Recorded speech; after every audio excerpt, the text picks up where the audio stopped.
Tennessee gubernatorial candidates squaring off tonight over deploying the National Guard in Memphis. Thank you for joining us at 10. I'm Joyce Peterson.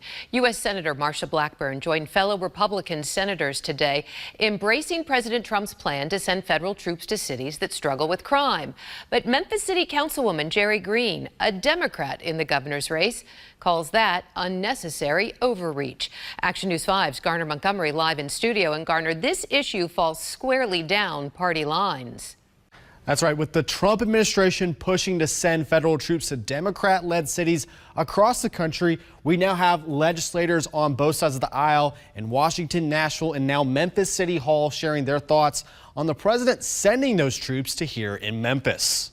U.S. Senator and Tennessee gubernatorial candidate Marsha Blackburn is showing support for the White House admin. Following President Donald Trump's recent comments in a radio interview with Todd Starnes, the president looking to expand National Guard deployments to more U.S. cities, like what's being done in the nation's capital.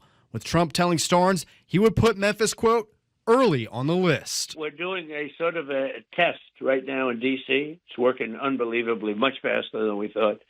We've arrested hundreds of criminals, hardline criminals. In a statement Monday, Senator Blackburn responded saying, quote, blue cities like Memphis need all the help they can get to combat violent crime, adding she will continue to work with Trump's administration to do whatever it takes to make cities like Memphis safe again.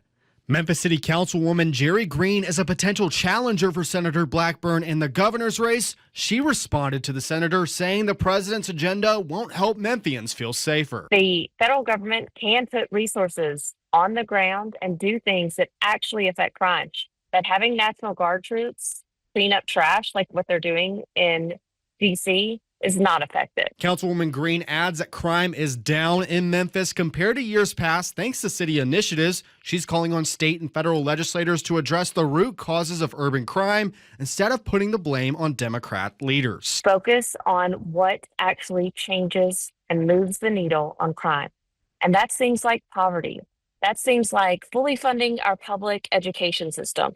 That's things like providing jobs and a future with a living wage so that people don't feel like they have to turn to a life of crime. I also reached out to Mayor Paul Young's office this afternoon for comment on Senator Blackburn's statement. We'll follow up on this story once we hear back this Labor Day weekend. Reporting live in studio, Garner Montgomery, Action News 5.